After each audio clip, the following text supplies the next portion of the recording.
빚을 갚아달라니? 완전히 갚아달라는 건 아니고, 일단 급한 불을 꺼주자는 거지. 이자 갚기도 힘들다는데? 아니, 처남이 무슨 애야? 회사에 문제 있을 때마다 우리가 그 돈을 막아야 해. 알아서 해야지. 그 정도도 못 갚는데 어떻게 사업을 해? 그리고 얼만지는 몰라도 우리가 큰돈 나올 때가 있어. 당신 퇴직금을 좀 못 당겼으나? 아니면 주택담보대출이라도? 일만 잘 마무리되면 금방 갚을 수 있대. 가족끼리 도울 수 있는 건 도와야지. 대출은 절대 못 받아. 그러면 일단 매달 나가는 이자만이라도 좀 도와주자. 몇 달 안에 숨통 트인다고 하니까. 그러면 내 월급으로 처남 빚 갚자는 말이야. 여보, 이제 알겠다. 당신은 그냥 장녀 노릇하고 살아. 내 아내. 얘나 엄마. 못할 것 같다. 그게 무슨 말이야? 당신은 당신 친정으로 돌아가라고. 오늘 이야기 속 주인공은 55세 조영진 씨입니다. 그리고 그의 아내와 처가 식구들에 관한 이야기이죠. 조 씨는 아내의 다정함과 부모를 생각하는 효심을 보고 결혼을 해야겠다 결심했습니다. 이런 사람이라면 평생을 함께 살아가도 좋을 것 같았습니다. 그 사랑이 우리 가족에게로 옮겨올 줄 알았지만 그러지 않았습니다. 아내가 조 씨와 딸을 사랑하지 않는 것은 아니었지만 친정 식구들도 그만큼 사랑했기에 비극이 생겼습니다. 조 씨는 아내와 결혼한 것이 아니라 처가와 결혼한 것 같다는 생각을 했습니다.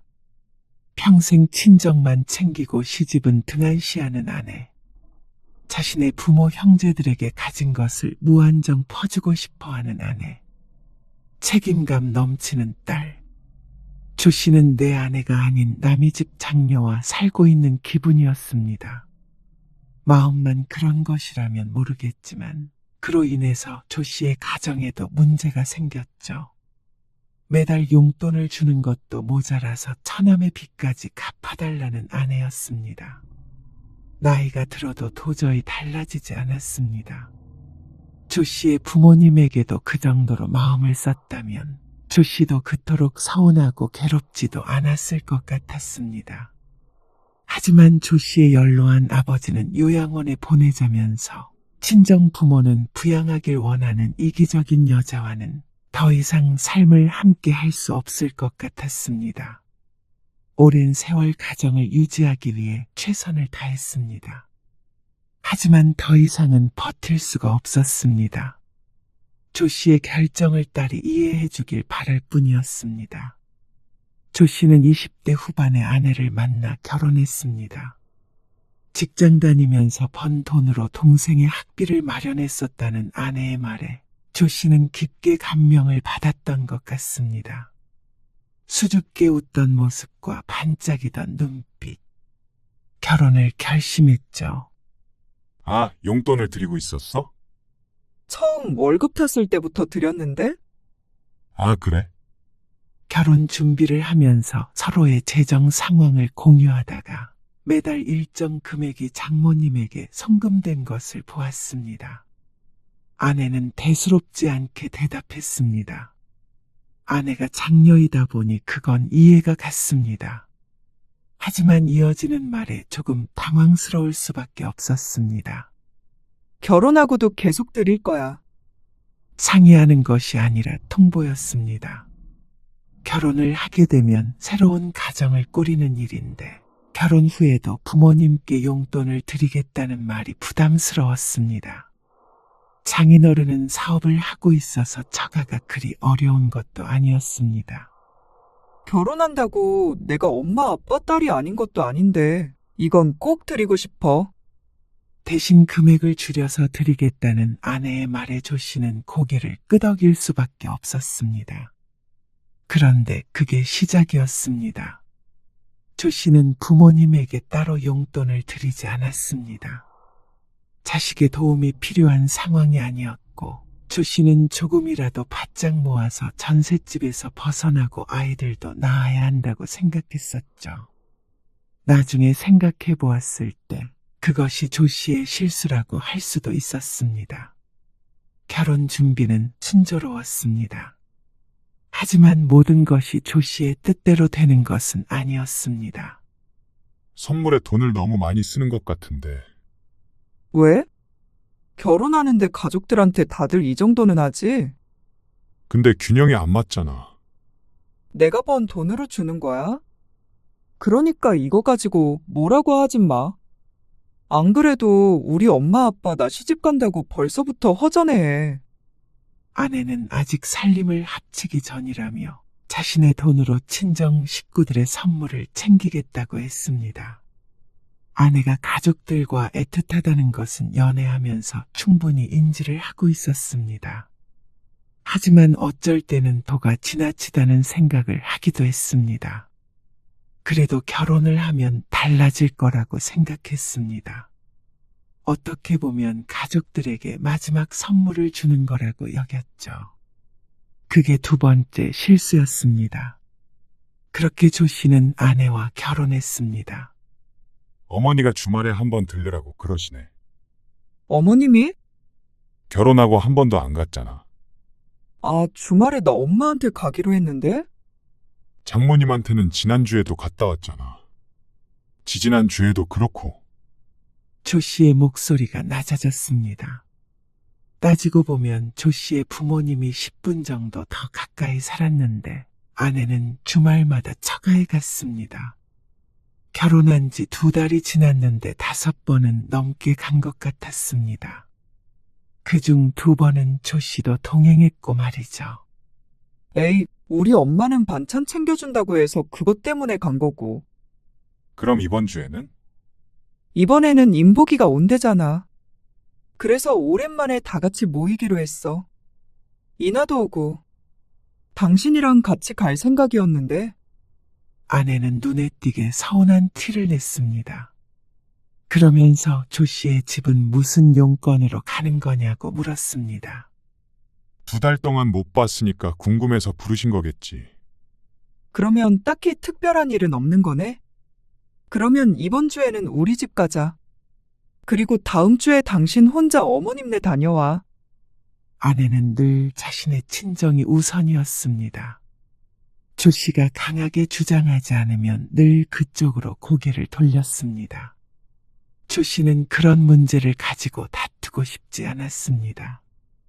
조 씨는 자신의 부모 형제보다도 1순위는 자신의 가정이라고 생각했습니다.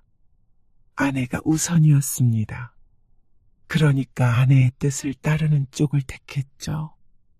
그게 평화로웠습니다. 조 씨의 부모님은 서운하다고 하지는 않았습니다.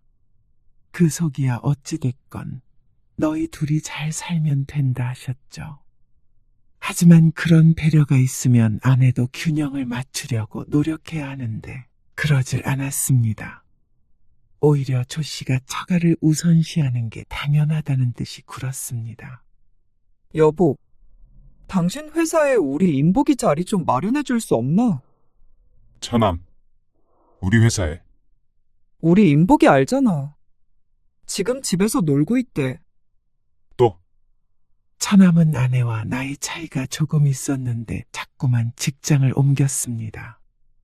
사업을 한다고 했다가 직장에 다니다가 다시 말해 백수나 다름없었죠. 그리고 조 씨는 인사과에 있었습니다. 하지만 그게 아무나 마음대로 회사에 취직시켜줄 수 있다는 뜻은 아니었습니다. 그만한 힘도 없었고 말이죠. 우리 회사가 그렇게 작은 회사도 아니고 내 마음대로 그렇게 안 되지. 한번 말이라도 해봐. 누구한테 말해보라는 거야. 말이 되는 소리를 해. 처남 위에서 매형이 그 정도도 못해? 체면 때문에 그래? 체면 문제가 아니라 그렇게 할 수가 없다고. 그게 가능했으면 진작에 내 동생부터 취직시켰지. 조 씨의 남동생도 오랫동안 취업 준비를 하다가 최근에 공무원이 됐는데 아무나 취업시켜줄 수 있었으면 남동생도 힘들게 공무원이 되지 않았을 것이었죠. 하지만 그 일로 아내는 조 씨에게 토라져서 한동안 말도 안 했습니다. 어처구니가 없어서 싸울 마음도 들지 않았습니다. 그리고 한 달쯤 뒤 장인어른과 장모님 조 씨의 집에 일주일간 머물게 되었습니다.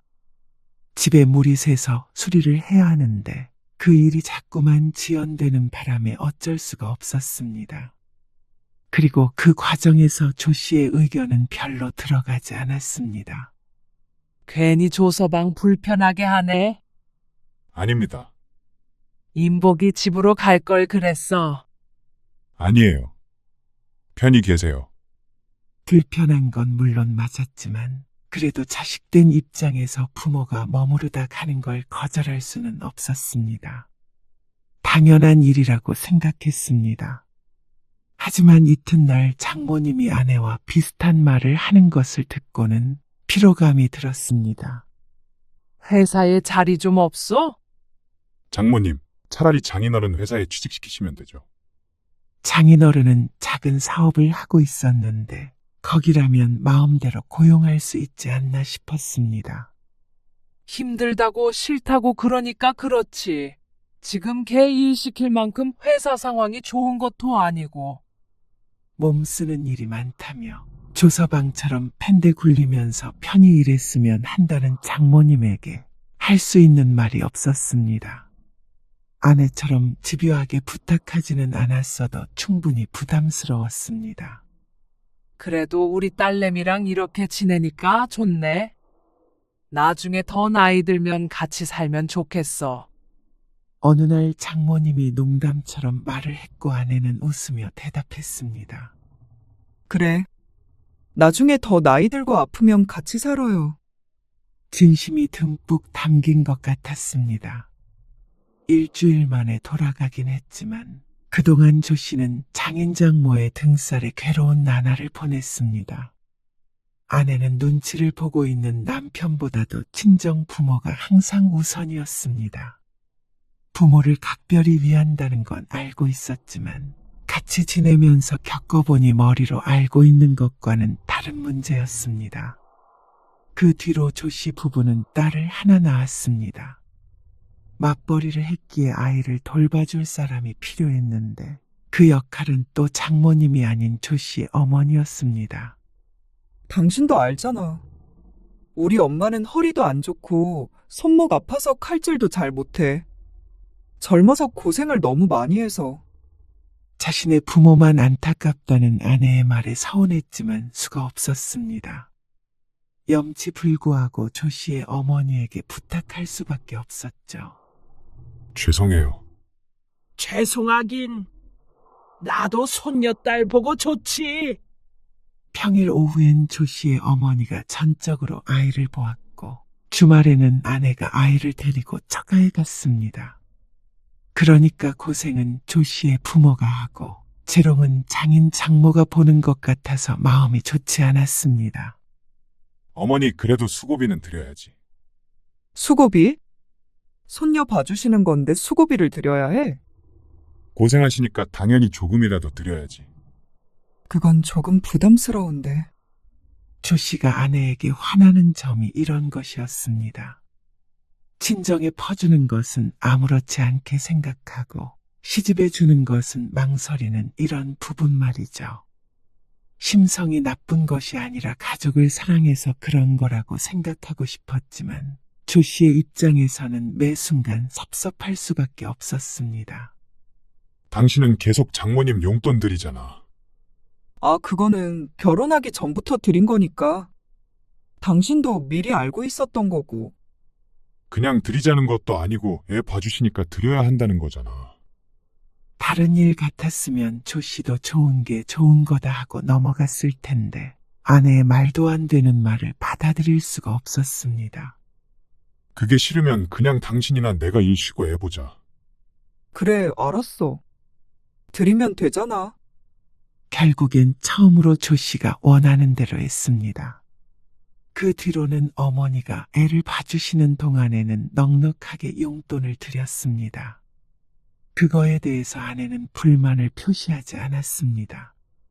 조 씨의 말을 납득하고 받아들인 것을 보면 아내는 그리 나쁜 사람은 아니었습니다. 자신의 친정만 관련되지 않는다면 지극히 평범한 아니었고 평범한 며느리였죠. 하지만 아내가 처가와 너무 가깝게 지냈기 때문에 살면서 자꾸만 갈등이 생길 수밖에 없었습니다. 아내는 종종 조 씨의 일정을 묻지도 않고 처가 가족 행사에 참석시키기도 했고 장모님을 수시로 집에 초대하거나 처남 또는 처제를 집으로 불렀습니다. 조 씨나 딸과 같이 있는 시간보다 그쪽 가족과 어울리는 시간을 더 즐거워하는 것 같아 보이기도 했습니다. 그 문제에 대해서 진지하게 이야기를 나눠본 적도 많았습니다. 무슨 소리를 하는 거야? 나도 당신이랑 예나가 우선이지. 근데 우리 가족도 사랑해. 큰딸이라 내가 책임감을 더 느끼는 게 있는 것 같기도 한데. 당신도 당신 가족 챙겨. 결혼했다고 내가 친정이랑 남이 되는 건 아니잖아. 당신도 우리 가족들이랑 더 가까이 지내면 되잖아. 어차피 한 가족이니까. 하지만 정작 조 씨의 부모 형제를 챙길 일이 있을 때는 아내는 한 가족이라는 생각을 안 하는 것 같았습니다. 아내가 조 씨의 부모를 친부모처럼 여기길 바란 것은 아니었지만 사람인 이상 자꾸만 불만이 생겼죠. 긴 세월 동안 아내의 태도는 변하지 않았습니다. 많은 일들이 있었고 조 씨는 체념했습니다. 스스로를 설득해가면서 20년 넘게 살았죠. 아내는 10년 전에 일을 그만두고 전업주부가 되었고 처가에 주던 용돈은 그때 끊었습니다. 그러다가 장인어른이 세상을 떠났습니다. 사업체를 운영했지만 늘 부진했고 어찌저찌 이끌어오고 계셨던 것 같았는데 돌아가시고 보니 더는 운영이 힘들 정도의 상황이었습니다.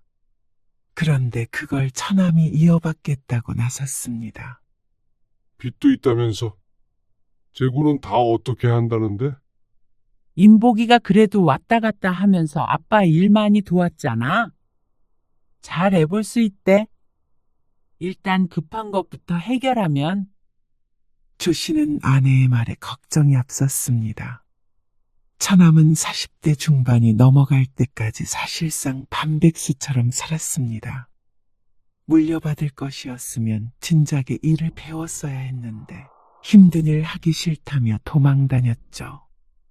그런데 그런 처남이 어떻게 갑자기 장인어른의 사업을 물려받을 수 있을지 의문이었습니다. 그리고 그 사업이라는 것도 당장 망해도 이상하지 않을 상황이었는데 말이죠. 조 씨의 우려처럼 처남은 잘 해내지 못했습니다. 장모님이 주택담보대출까지 받아가며 도왔지만 경기도 나빠지는 바람에 거래처가 줄고 매출이 떨어졌습니다. 늘어나는 건 수입이 아니라 빚뿐이었죠. 결국 한계에 부딪혔습니다. 그리고 적자를 메운 건 아내였습니다. 여보 미안한데 이번 달만 좀 도와주자. 애초에 큰 규모의 회사가 아니었습니다. 직원도 얼마 없었는데 그런데도 직원들 월급을 주고 나면 남는 게 하나도 없었습니다. 그러다 보니까 자꾸만 그쪽으로 돈이 샜습니다. 장모님도 도와주는 것 같았지만 조 씨의 아내가 더 큰 책임감을 느끼고 있는 것 같았습니다. 안 되면 얼른 정리하는 게 좋을 것 같아. 조 씨도 차마 처남을 외면할 수 없어서 몇 번 도왔는데 밑빠진 독에 물 붓기 같았습니다. 이해하는데도 한계가 있었죠. 이렇게 하다가는 우리까지 힘들어지겠어. 아직 공부 중인 딸도 있었고 이제는 노후를 생각해야 할 나이였습니다. 그런데 아내는 뭐에 쓰인 사람 같았습니다. 미안해, 여보. 근데 고비만 넘기면 잘 해볼 수 있다잖아. 인복이 저렇게 무너지면 우리 엄마는 어떡해? 하나 있는 아들이잖아. 결국 인복이가 엄마 모시고 살게 될 텐데 살 길은 마련은 해줘야지. 아내의 말에 조 씨는 한숨을 쉬었습니다. 상황을 모르는 것은 아니었습니다. 하지만 조 씨도 답답한 심정이었습니다. 도와줄 사람이 조 씨 부부밖에 없다는 것도 부담스러웠죠. 처제는 또 아이 둘을 키우고 있었고 경제 사정이 그렇게 좋은 것 같지 않았습니다. 처가 식구 모두가 조 씨 부부만을 바라보는 것 같아서 숨이 막힐 때가 종종 있었습니다. 결과적으로는 그러다가 거래처를 잘 만나 위기를 모면했습니다. 조 씨가 빌려줬던 돈의 일부는 돌려받았고 나머지 일부는 기약이 없었습니다. 상황이 조금 나아졌다고 모든 돈을 달라고 할 정도로 조 씨는 매정하지 못했습니다. 차라리 그 돈을 가지고 앞으로 손을 벌리지 않는 것이 처남이 조 씨를 도와주는 거라고 생각했죠. 이것으로 이제 처가 문제는 전부 해결이 됐다고 생각했습니다. 조 씨는 그래도 가족으로서 많이 노력했다고 생각했죠. 그러던 어느 날이었습니다. 아버지가 많이 안 좋으신 것 같아. 이번 주에 가보긴 할 건데 아마도 집 정리하고 누구든 모셔야 되지 않을까 싶다. 조 씨의 아버지는 어머니가 돌아가시고 혼자 살고 계셨습니다. 80이 넘은 나이에도 정정했었는데 최근 1년 전부터 급격히 몸이 안 좋아졌습니다. 다른 건 몰라도 거동이 불편해지고 약한 치매가 오는 바람에 급하게 거취를 정해야 했습니다. 그러려고 주말에 형제들끼리 모이기로 했죠. 당신도 같이 가야지. 나도. 그럼 다들 온다고 했으니까 근데 아버님 어떻게 모실 건데? 우선은 누군가가 모시고 살아야겠지. 그거 의논하러 가는 거잖아. 아, 누가 모시고 살아? 설마 장남 보고 모시고 살라고 하는 건 아니겠지? 아내의 말에 조 씨가 물끄러미 쳐다보았습니다. 아내는 장남인 조 씨가 당연히 아버지를 떠안게 될까봐 무서운 것 같았습니다. 세상에 장남 차남 그런 게 어디 있어? 안 그래? 그렇게 장려하던 아내가 하기엔 적절하지 못한 말이었습니다. 아직은 모르지. 집에서 모실 수도 있고 최악의 경우엔 요양원에 모실 수도 있겠지. 다들 한창 일을 하고 있기에 집에 모신다고 해도 종일 붙어 있을 수 있는 사람은 없었습니다. 누군가의 희생이 불가피했죠. 그렇게 요양원도 고려하고 있었는데 아내가 요양원이라는 말에 눈을 빛내는 것 같았습니다. 요양원도 요즘에 좋긴 하다던데. 일단 의논을 해봐야 해. 아버지 상태도 보고. 조 씨는 기분이 상했지만 애써 마음을 감췄습니다. 아직 뭐가 결정된 것은 하나도 없었으니 말이죠. 그리고 주말에 조 씨 부부는 아버지의 집으로 향했습니다. 그리고 다른 형제들도 도착했습니다. 일단 요양원은 너무 이른 것 같아. 아버지 상태도 그렇게 나쁘지 않은 것 같고. 그건 조 씨의 생각과 같았습니다. 일단 형제들끼리 돌아가면서 모시는 게 어때? 한 사람만 하는 것도 좀 부당한 것 같기도 하고. 아버지 언제 돌아가실지 모르니까. 그래. 그렇게 하는 게 좋겠다. 그러다가 정 안 되겠으면 다시 의논해보자. 간병인을 구하는 방법도 있고. 그러자 다들 고개를 끄덕였는데 단 한 사람. 조 씨의 아내만 표정이 어두웠습니다. 결론이 났다고 생각하고 있는데 아내가 불쑥 말을 꺼냈습니다. 근데 자꾸만 환경이 바뀌는 것도 아버님한테 별로 안 좋을 것 같은데. 그렇다고 한 사람만 모실 수는 없죠. 다 각자 상황이 있는데. 그러니까요. 아버님한테도 안정적인 환경이 필요하지 않겠어요? 거동이 불편하신 거면 누군가 계속 옆에 있어야 한다는 거잖아요. 그땐 간병인을 써보면 되죠. 그게 아니고 더 좋은 환경에 전문적인 인력이 있는 곳이 좋을 것 같아서 의견을 내는 거예요. 당신 말은 그러니까. 요양원에 모시자고요? 당장이요? 왜 그렇게 놀라세요? 요즘 요양원 얼마나 잘 돼 있는데요? 좋은 곳은 돈도 많이 드는데, 그래도 형제들끼리 조금씩 모으면 되니까. 아내는 꼭 시아버지를 위해 희생을 하겠다는 듯이 말했습니다. 하지만 어쩐지 조 씨의 기분엔 그게 아닌 것 같았습니다. 일단 우리 집에 먼저 모시고 오고 나서 그때 생각해보자. 그게 아버님한테는 더 안 좋을 것 같다니까? 그리고 우리 집에 낮에 누가 있다고 그래? 나밖에 없잖아. 아버지 계속 부축해야 되고 그런 건 아니니까. 그럼 간병인이 있긴 있어야겠네. 조 씨의 여동생이 그렇게 거들었지만 아내는 그래도 고개를 가로저었습니다. 간병인이 있어도요? 거동 불편하고 치매 걸린 분 모시는 게 보통 일은 아니죠. 다들 겪어보질 않았으니까 하시는 말 같아요. 여보, 결국 돌아가면서 모시자는 말은 흐지부지 됐습니다. 아내가 반대했기 때문이었습니다. 집으로 돌아오는 길에 조 씨는 아내를 설득했습니다. 당신한테 수발 들라고 하네. 돈 모아서 간병인 쓰면 되잖아. 어차피 간병인 쓰는데 돈 들어가는데 그 돈이면 아버님도 편하고 자식들도 편한 방법이 있잖아. 그러는 당신은 장모님이었으면 모셔보지도 않고 요양원 보낼 거야. 그러자 아내가 입을 다물었습니다. 거 봐. 나도 내 부모 생각하는 건 똑같아. 우리 엄마 얘기가 왜 나와? 그리고 누군 뭐 아버님 생각 안 해서 그런 소리 해? 아내는 도리어 서운하다는 듯이 말했습니다. 당신이 괜히 고집 부리고 있는 거야. 날 나쁜 며느리로 몰아세우지 마. 조 씨는 한숨을 쉬었습니다. 아내가 이런 태도를 보이는데 막무가내로 아버지를 모실 수는 없었습니다.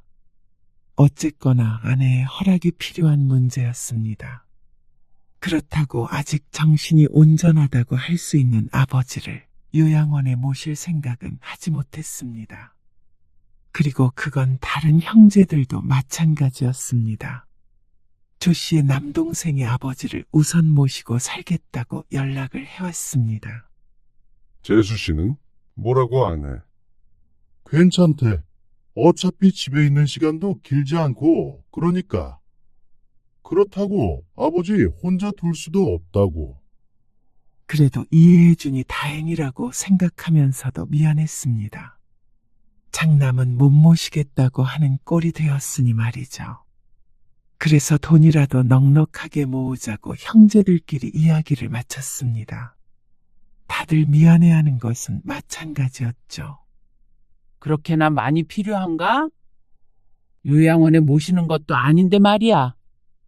아내의 한마디에 조 씨는 마음속에서 무언가 뚝 끊기는 기분이었습니다. 아니면 공평하게 돌아가면서 모시던가. 뭐? 이미 결정된 거 아니야? 그러면 다른 말 하지 마라. 아니, 부부끼리 그런 말도 못해? 우리 돈으로 주는 건데 내가 일 안 한다고 그러는 거야, 당신? 그게 아니잖아. 나는 처남 사업 안 될 때도 도와줬는데 우리 아버지 병수발 드는 비용도 아끼자고 하는 건 너무한 거 아니야. 아니, 누가 주지 말자고 그랬어? 그냥 조금 과한 게 아닌지 물어본 것 뿐이잖아. 그냥 대답만 하면 되지 왜 화를 내? 왜 날 나쁜 사람을 만들어? 아버지 요양원 보내자고 했잖아. 그건 아버님 위해서라니까? 그래. 나중에 장모님 편찮으시면 당신 그 소리 곧바로 나오나 보자.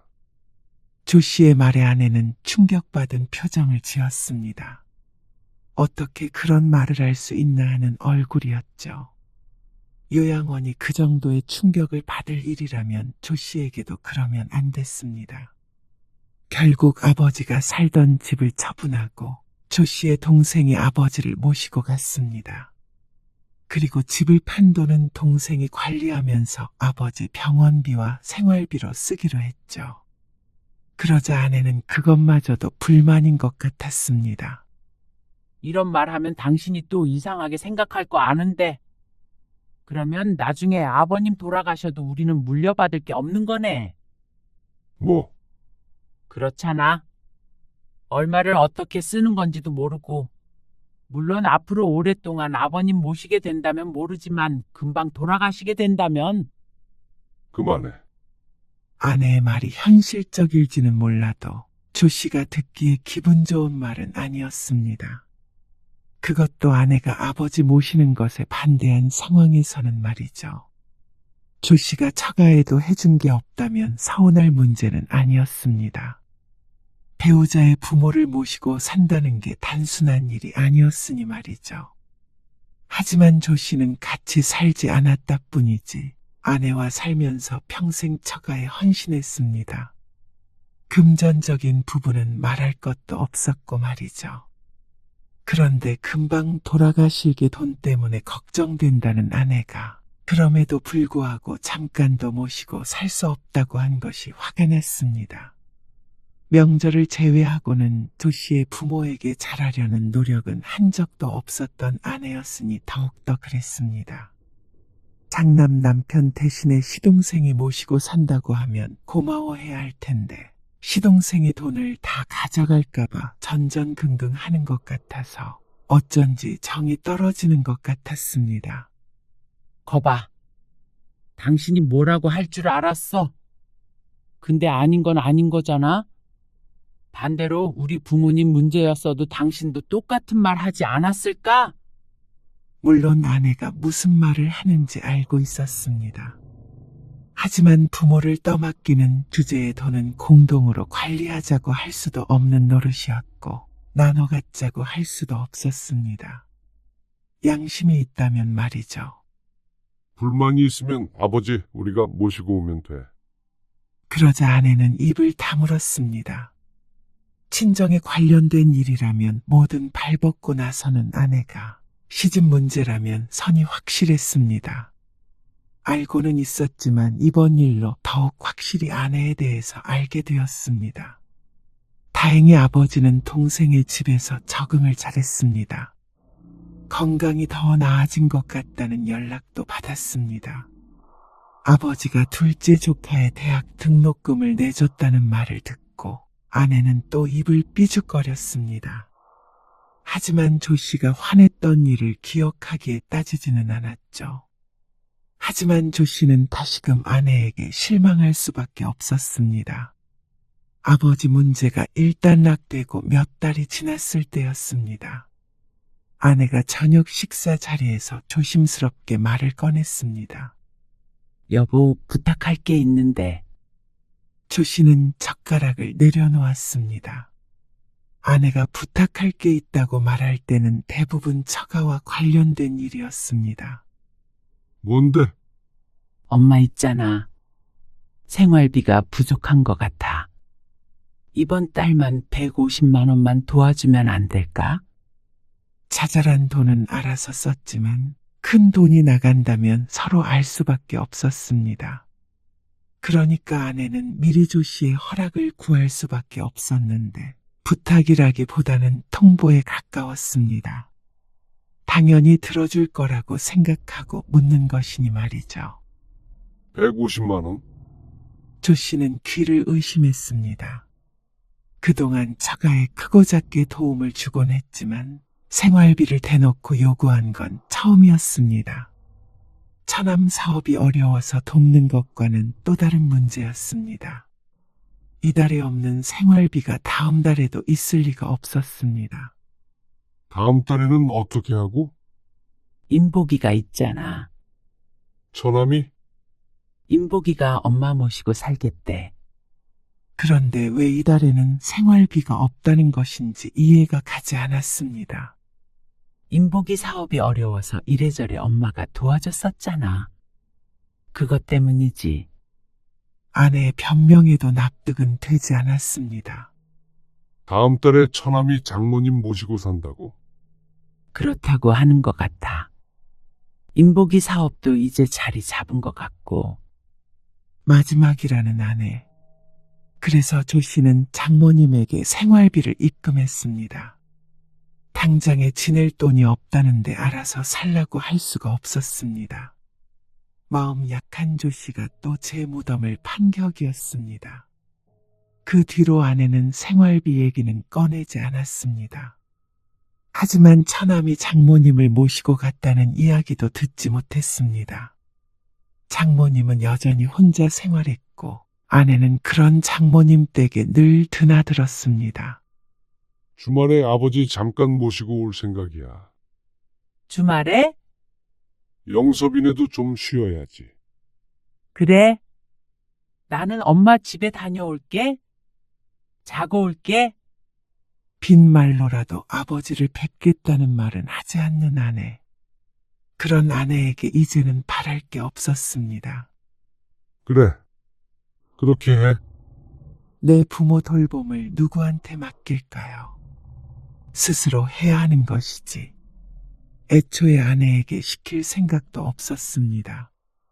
주말에 아버지 모시고 둘이서 외식이나 해야겠다 싶었습니다. 멀리는 못 가더라도 말이죠. 아내는 금요일 저녁에 처가에 가서 일요일 저녁에 돌아왔습니다. 아버지를 동생네 모시고 드리고 나니까 집에 와 있었죠. 그런데 친정에서 푹 쉬고 왔으면 기분이 좋아야 하는데 어쩐지 얼굴이 어두웠습니다. 여보, 이번에 임복이네도 왔거든. 또 모임했어? 형제들끼리 장모님 댁에 자주 모이는 걸 알고 있길래 대수롭지 않게 물었습니다. 그런데 미리 약속된 일은 아니었던 듯 했습니다. 그게 아니고 지금 임복이네가 좀 힘든가 봐. 뭐가? 사업 잘 되고 있는 거 아니었어? 그러자 아내가 심각한 어투로 말했습니다. 거래처가 갑자기 여러 군데가 끊겼는데 그것 때문에 지금 정신이 없는 것 같아. 어쩌냐? 하지만 처남이 조 씨의 회사 일을 도울 수 없듯이 조 씨도 처남이 하는 일에 도움을 줄 수 있는 부분이 없었습니다. 그런데 아내의 생각은 달랐던 모양이었습니다. 빚을 당장 좀 갚아야 한다는데. 빚? 조 씨는 사업은 잘 몰랐습니다. 빚이 어떻게 해서 생겨난지도 잘 몰랐죠. 하지만 중요한 건 그 빚을 잠시 조 씨가 갚아달라는 말을 듣고는 놀랄 수밖에 없었습니다. 빚을 갚아달라니? 완전히 갚아달라는 건 아니고 그러면 그게 무슨 말인데? 일단 급한 불을 꺼주자는 거지. 이자 갚기도 힘들다는데. 아니, 처남이 무슨 애야? 회사에 문제 있을 때마다 우리가 그 돈을 막아야 해. 알아서 해야지. 그 정도도 못 갚는데 어떻게 사업을 해? 그리고 얼만지는 몰라도 우리가 큰 돈 나올 때가 있어. 당신 퇴직금을 좀 못 당겼으나? 아니면 주택담보대출이라도. 일만 잘 마무리되면 금방 갚을 수 있대. 그 말을 어떻게 믿어? 제발 여보, 좀 내버려둬. 알아서 하게. 어떻게 알아서 하게도? 가족끼리 도울 수 있는 건 도와야지. 대출까지 받아가면서 빚 갚아달라는 게 정상이야. 아예 달라는 거 아니라니까? 갚을 거야. 지난번에 줬던 돈은? 그거는 당신이 돌려주지 말라고 했잖아. 돌려줄 생각도 없었잖아. 조 씨도 열이 받아서 말을 받아쳤습니다. 조 씨가 계속 아내가 하는 대로 하니까 생각이 없는 줄 아는 모양이었습니다.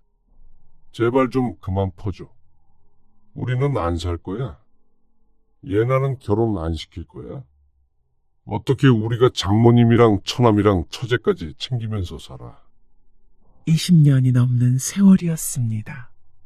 그 정도 했으면 장녀 노릇은 충분히 하지 않았나 싶었습니다. 당신 어떻게 그렇게 말해? 내 가족이기도 하지만 나랑 결혼했으면 당신 가족이기도 하잖아?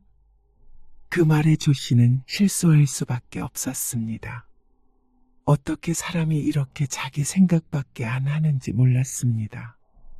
이건 조 씨에게 서운해할 것이 아니었습니다. 그럴 거라면 지난날의 조 씨의 아버지 문제로 반대하지 말았어야 했습니다. 정말로 가족이라고 생각했다면 말이죠. 그러면 나만 처남이랑 가족이고 당신은 우리 식구들이랑 남이야? 그게 도대체 무슨 논리야? 아버지 간병비 내는 것도 아까워하던 당신이 지금 처남 사업자금을 대출받아서 달라고 해? 말로 하니까 더 이상하게 들렸습니다. 비정상적이었습니다.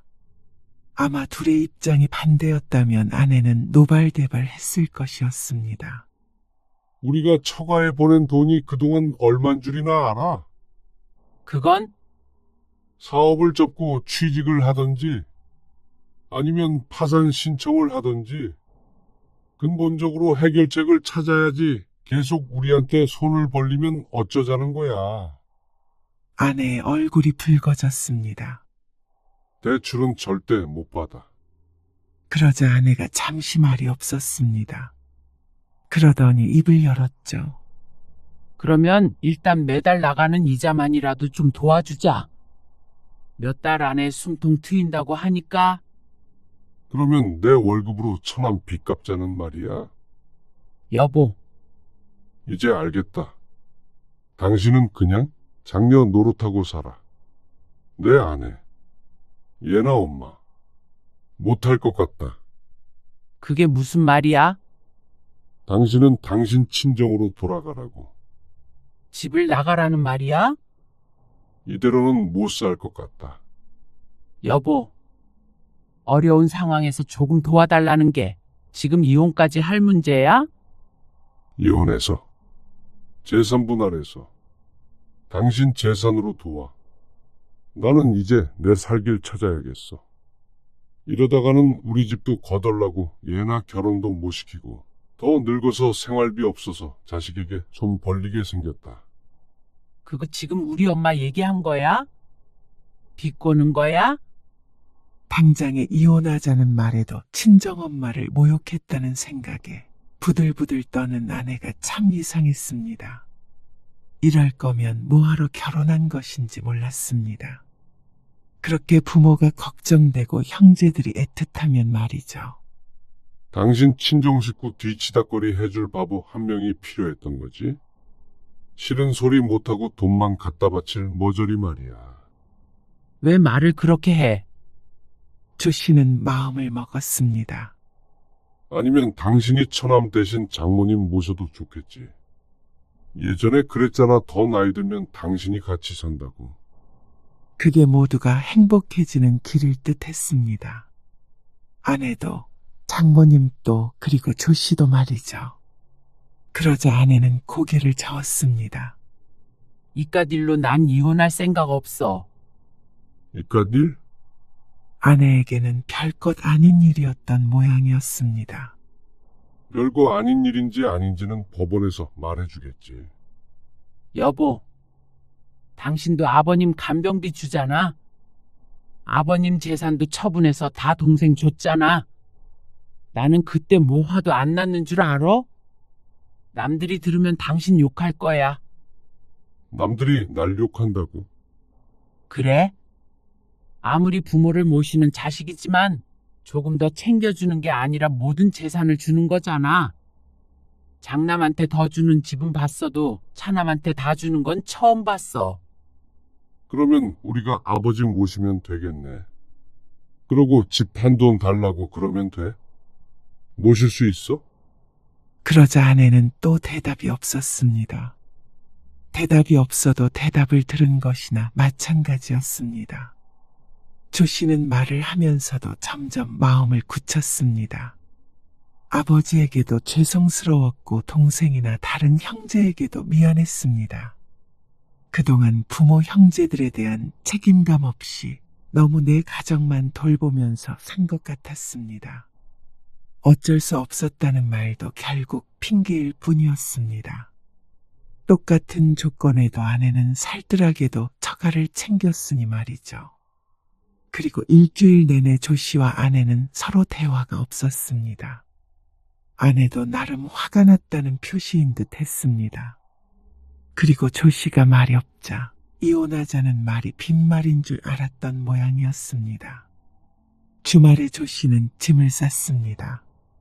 당장 필요한 옷가지와 세면도구를 가방에 넣었죠. 집을 나서려고 하자 아내가 뒤따라오며 말했습니다. 어디 가려고 그래? 여보, 일단 나가서 지낼게. 이렇게 같이 지내는 건 의미가 없을 것 같다. 서로 생각 정리하자. 나는 정리할 생각 없어. 나가지 마. 나가면 나 당신 용서 안 해. 조 씨가 그런 아내를 바라보았습니다. 얘기 좀 해. 조 씨는 현관문을 열고 나서며 한마디를 남겼습니다.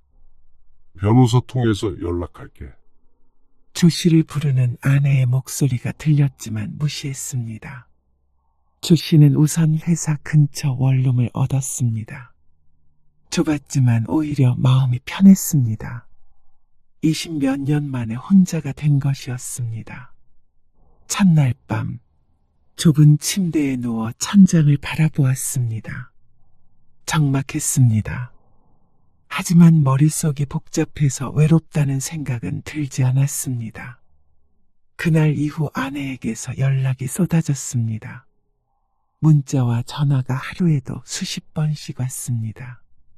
그리고 그 사이에 조 씨는 변호사를 만났습니다. 여보, 집으로 돌아와. 인복이 사업 문제는 없던 일로 할게. 알아서 하라고 할게. 그러면 되잖아. 그런다고 다 해결되는 것이 아니었습니다. 처남의 문제는 수많은 문제 중에 하나였으니 말이죠. 근본적으로 해결해야 할 것은 아내의 생각이었습니다. 하지만 근 30년간 같이 살아온 조 씨가 잘 알았습니다. 그러면 내가 장모님이나 처남이랑 멀리 떨어진 곳으로 이사가서 살자고 하면 살 수 있어? 어떻게 그래? 당신 회사도 있고 그런데 살 수 있냐고. 지금 연을 끊으라는 말이야? 그게 말이 돼? 당신은 왜 이렇게 우리 가족들을 싫어하는 거야? 결국 이것이었습니다. 아내에게 1순위 가족은 조 씨가 아니었습니다. 남의 집 장남은 빼오는 것이 아니라는 소리는 들은 적이 있었지만 그게 장녀에게도 해당되는 말인 줄은 처음 알았습니다. 사람에 따라 다른 것이겠지만 그런 의미에선 조 씨가 유별난 사람을 아내로 맞은 것이었죠. 길게 끌지 말고 이혼하자. 당신도 당신 원하는 대로 장모님 모시고 살아. 그러고서 전화를 끊었습니다. 바뀌지 않았습니다. 조 씨가 집을 나왔는데도 불구하고 아내는 여전했죠. 그래서 조 씨는 이혼을 진행했습니다. 아내에게 이혼장을 보냈고 받아들여지지 않자 이혼 소송을 했습니다. 그때쯤 되자 아내도 이게 장난이 아니라는 사실을 깨달은 것 같았습니다. 여보, 내가 미안해. 자기 가족을 사랑한 것을 가지고 사과받는 것이 무슨 의미가 있을까 싶었습니다. 그저 조 씨가 그 가족까지 품을 수 있는 그릇이 안 됐던 것 뿐이었습니다. 앞으로도 나는 처가 식구들을 우선하지 못해. 바뀌는 게 없다고. 그래도 이혼하기가 싫어? 그러자 아내는 말없이 고민하는 듯 보였습니다. 아내도 이 문제로 평생을 싸우는 것에 지쳤는지도 몰랐습니다. 그러면 재산 분할은 어떻게 되는 건데? 그래서 차라리 돈을 받고 친정으로 돌아갈 생각이 들었는지도 몰랐습니다. 결국 조 씨와 아내는 이혼 도장을 찍었습니다. 길고 길었던 결혼 생활이 끝이 났죠. 같이 살던 아파트는 처분했고 조 씨는 분할받은 재산으로 작은 빌라를 구했습니다. 방이 2개 있어서 아버지를 모시기에 충분했습니다. 물론 종일 아버지를 돌볼 처지는 아니기에 형제들과 함께 모시게 되겠지만 말이죠. 하지만 아내 눈치를 보느라 생각조차 못했던 일을 이제야 할 수 있게 되었습니다.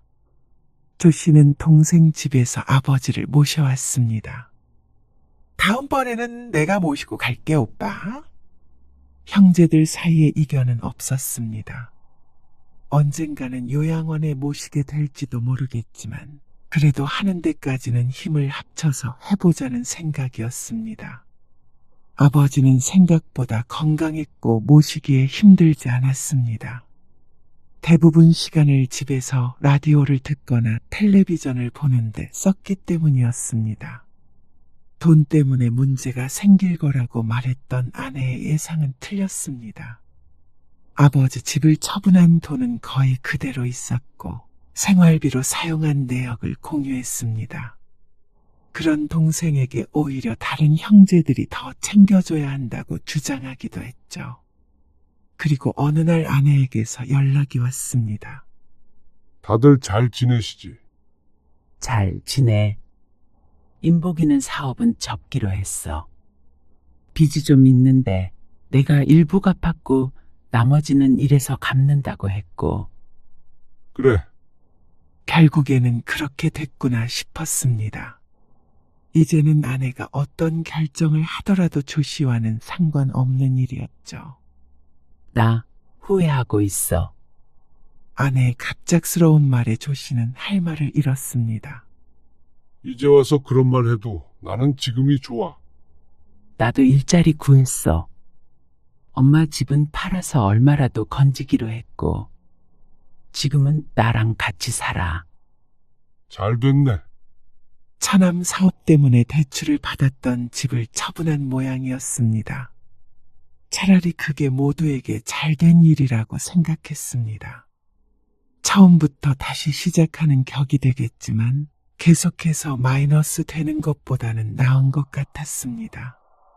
아내가 자신의 선택에 후회한다는 것인지 아니면 조 씨에게 했던 일들에 후회한다는 것인지는 몰랐습니다. 그리고 굳이 무슨 뜻인지 묻지도 않았습니다. 아내도 설명하려 하지 않았고 말이죠. 그렇게 싱거운 대화는 끝이 났고 전화는 끊어졌습니다. 조 씨는 휴대폰을 한참 내려다보았습니다. 남은 인생은 나를 위해 살아가기로 했습니다. 아내를 위해서도 아니고 처가를 위해서도 아니고 오직 나 자신과 내가 진정으로 지켜야 할 것들을 위해 살기로 했습니다. 딸이 있기에 아내와의 인연이 이게 마지막은 아니겠지만 더 이상 부부 사이로 만날 일은 없을 것이었습니다. 아버지, 다리 주물러 드려요? 됐어. 다리 안 아파? 조 씨는 아버지 옆에 앉았습니다. 늦은 나이에 이혼남이 된 아들을 보고 속상해 하실지는 모르겠지만 아들인 조 씨는 마음이 편안했습니다. 늘 가슴을 무겁게 짓누르던 것이 사라진 기분이었습니다. 후회는 없었습니다.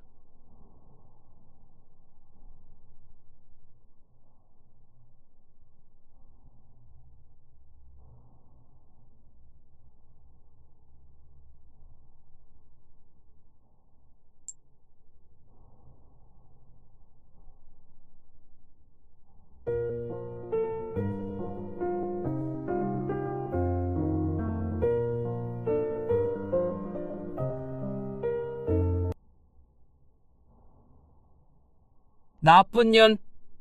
어머님, 애들 아빠 제삿날이에요. 그러니까 내가 제정신으로 있겠어. 제발 그만하세요. 애들 아빠 암 걸려서 떠난 것도 다 제 탓이에요? 뭐야? 그럼 내 탓이냐? 내가 나가 죽어야지. 내 아들 따라 죽어야지. 내가 죽으면 너도 데리고 갈 거야. 할머니, 그만하세요. 남편 잡아먹은 년. 어머님, 말도 안 되는 소리 하지 마세요. 미나 아빠 죽음에 책임이 있다면 암은 유전이니까 어머님 책임이죠. 뭐라고? 내 아들 대신 네가 죽었어야지. 할머니, 이거나. 오늘 이야기 속 주인공은 53세 박경희 씨입니다. 그리고 그녀의 시어머니에 관한 이야기이죠. 그녀는 오랫동안 시어머니와 함께 살았습니다. 20년이 넘었죠. 그리고 남편이 죽고 난 뒤에도 마찬가지였습니다.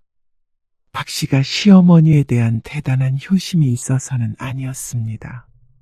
박 씨가 아니라면 시어머니가 오갈 데가 없어서였죠. 남들은 착한 며느리라며 칭찬했지만 박 씨는 전혀 착하지 않았습니다. 시어머니와 함께 지내는 삶이 행복하지 않았습니다. 속으로는 골백 번도 더 후회했고 하루에도 수십 번 시어머니와 떨어져 살고 싶었습니다. 죽었어도 내 남편의 어머니이고 내 딸들의 친할머니였기에 죽지 못해 사는 것뿐이었죠. 하지만 그것도 한계가 있었습니다. 박 씨의 인내심은 여기까지였습니다. 남편의 제삿날에 시어머니가 박 씨의 머리채를 잡은 그날, 박 씨는 결심했습니다.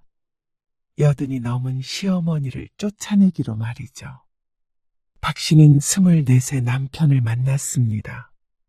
3살 연상의 남편은 훤칠하고 심성이 고와 인기가 많은 남자였습니다. 대학을 나와 번듯한 직장이 있었고 말이죠. 반면에 박 씨는 고등학교 졸업 후에 곧바로 일을 하기 시작했습니다. 집안이 어려웠고 몸이 아픈 홀아버지 병원비 때문에 식당 2군데에서 낮과 밤으로 일했습니다.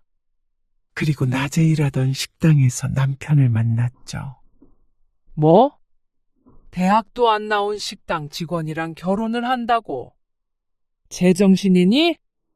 결혼을 약속하고 인사를 드리러 간 날, 시어머니에게 처음 들은 말이었습니다. 박 씨는 고개를 숙였고 남편은 어머니를 설득했습니다. 꼭 결혼하고 싶어요. 너는 생전 부모 속 안 썩이더니 이러려고 너 그렇게 공부시킨 줄 알아. 없어도 어지간히 없어야지. 시집은 빈말로도 형편이 좋다고 할 수는 없었습니다. 자식들 독립시키고 작고 낡은 아파트에서 시부모님 2분이서 살고 있었죠. 하지만 자식들 넷을 전부 대학에 보냈습니다. 그러다 보니 살림이 줄어든 것이라며 박 씨와는 비교할 수 없다고 했습니다. 그 말에는 박 씨도 반박하지는 못했습니다. 박 씨의 형제들 중 대학에 간 사람은 아무도 없었고 전부 박 씨와 비슷비슷하게 살았으니 말이죠. 시언니에겐 박 씨가 눈에 차지 않았을 수 있었습니다. 부양해야 할 친정 아버지도 있었으니 충분히 이해가 갔습니다. 하지만 그렇다고 젊은 혈기를 갈라놓을 수는 없었습니다. 제발 우리 아들이랑 좀 헤어져 줘라. 어느 날 시어머니가 밖에서 따로 만나자며 박 씨를 불렀습니다. 그리고 박 씨의 손을 꼭 붙들며 말했습니다. 우리 성태 형제들 중에서 제일 똑똑하고 제일 착한 아들이라. 나랑 성태 아빠랑 가장 의지 많이 하면서 살았어. 많이 안 바라고 그저 비슷하고 평범한 여자랑 결혼하면 내가 소원이 없는 사람이야. 우리 성태 사랑한다면 놔줘. 어떻게 내 새끼 장인 병수발 들게 해. 아니에요. 성태 씨한테 아버지 병수발 들라고 안 해요. 장렬하면서 어떻게 그러겠어? 시어머니의 말에 박 씨는 대꾸하지 못했습니다. 내가 이렇게 부탁해. 나쁜 감정은 없어. 그냥 내 아들을 사랑하니까 부모로서 좀 더 잘 살았으면 하는 심정인 거야. 이해하지? 성태 마음 약해서 먼저 헤어지자는 말도 못해. 그러니까 네가 먼저 놔줘라. 그 간절했던 부탁을 들어주지 않아서였을까요? 박 씨는 반대에도 불구하고 결혼식을 올린 그날 이후부터 평생 미움을 받아야 했습니다. 네가 기어이. 남편은 온순하고 효심이 깊었지만 박 씨를 조금 더 사랑했던 것 같았습니다. 그래서 처음으로 부모에 반하는 결정을 했죠. 박 씨는 첫 명절에서 정말 딱 죽겠다 싶을 만큼 시어머니에게 부려졌습니다. 큰 며느리가 있는데도 불구하고 어찌나 일을 시키던지 이런 것이 시집살이구나 하는 생각을 참 빨리도 하게 되었습니다. 첫 아이가 태어났을 때의 일을 박 씨는 아직도 선명하게 기억하고 있었습니다. 딸이라고? 혀를 차며 하는 첫 마디에 박 씨는 서러움을 참아야 했습니다. 수고했다, 고생했다 한마디도 없었습니다. 딸을 낳은 것에 대한 실망만 가득했습니다. 진작에 딸일 거라는 말을 했었지만 그래도 혹시나 하는 마음에 손자를 기대했던 모양이었습니다. 하나부터 10까지 마음에 안 들어. 아들도 하나 못 낳아? 어머니, 아이를 낳은 기쁨은 순식간에 사라지고 왠지 모를 죄책감 같은 것이 밀려왔습니다. 딸이라도 박 씨는 좋았지만 시어머니의 그 눈빛, 한숨, 무거운 침묵 앞에서 한없이 작아지는 기분을 느껴야 했습니다. 괜찮아. 나는 딸이 더 좋아. 남편은 그런 박 씨를 조용히 위로했습니다. 물론 시어머니에게 대놓고 화를 낼 수 있는 사람은 아니었습니다. 남편의 착한 심성은 달리 말하면 맞서지 못한다는 뜻이기도 했습니다. 그리고 둘째마저 딸을 낳을 땐 박 씨는 대역죄인이 되어 있었습니다. 물론 시어머니에게 말이죠. 너는 밭에 무슨 문제가 있는 거 아니니? 어떻게 내리 딸만 낳아? 너희 살림에 애를 하나 더 낳을 수도 없고. 죄송해요. 시어머니는 어쩌면 그저 박 씨가 마음에 안 들어 꼬투리를 잡고 싶었는지도 몰랐습니다. 시어머니는 자신의 막내딸을 사랑했고 큰아들네 손녀딸도 미워하지 않았습니다. 박 씨에게만 유독 그랬습니다. 첫 단추부터 잘못 끼운 사이였을지도 몰랐습니다. 친정어머니가 없는 며느리가 출산을 했는데도 한 번도 살갑게 들여다보질 않았죠. 그리고 친정아버지가 돌아가셨을 때 장례식장에 와서 안심한 표정을 짓던 시어머니의 얼굴을 박 씨는 평생을 가도 잊을 수 없을 것 같았습니다. 하지만 참 아이러니한 게 그런 시어머니와 박 씨는 평생 한 집에 살게 되었습니다. 아직 아이들이 어릴 때 시아버지가 돌아가셨는데 그때부터가 문제였습니다. 아무래도 어머니 혼자 살기는 힘드신 모양이야. 왜? 외롭기도 하고 무서우시대. 자식들하고 같이 살고 싶으시다는데. 그런데 왜 우리 집이야? 형님은? 알잖아. 사업 때문에 상황이 안 좋은 거. 도련님은? 아가씨는? 셋째는 애가 셋이야. 집도 좁고 막내는 이제 막 신혼살림 차렸잖아. 그리고 사위 불편해서 싫으시대. 우리도 그렇게 넉넉한 상황은 아니잖아. 남편이 직장 생활은 하고 있지만 양가 부모의 도움을 못 받고 결혼한 탓에 대출이 많이 있었습니다. 아이들은 아직 어려서 박 씨가 일할 상황도 아니었고 말이죠. 하지만 남편의 다른 형제들도 상황이 크게 다르지 않은 것 같았습니다.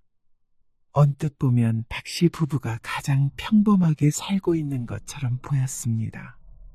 그리고 그때 의논 중이던 형제들에게 시어머니가 말했습니다. 됐다. 다들 그만해라. 나는 성태랑 같이 살 테니까. 남편은 박 씨를 바라보았습니다. 미안하다는 눈빛이었습니다. 어차피 예상했던 결론이었습니다. 형제들 중에서 가장 상황이 나은 건 사실이었고 남편이 시어머니를 그냥 둘 위인이 아니라는 걸 알고 있었으니 말이죠. 결국엔 박 씨 부부가 시어머니를 모시고 살게 됐습니다. 어차피 같이 살기로 했으니 박 씨는 진심으로 시어머니와 잘 지내보려고 마음먹었습니다. 시아버지 돌아가시고 무척 외로워하셨으니 잘 모셔야지. 그렇게 다짐했습니다. 그리고 합가한 직후엔 박 씨의 그런 바람이 통했는지 예전처럼 대놓고 구박하지는 않았습니다. 아무래도 자식 집에 얹혀 산다는 것에 대한 미안함이 있었던 것 같았습니다.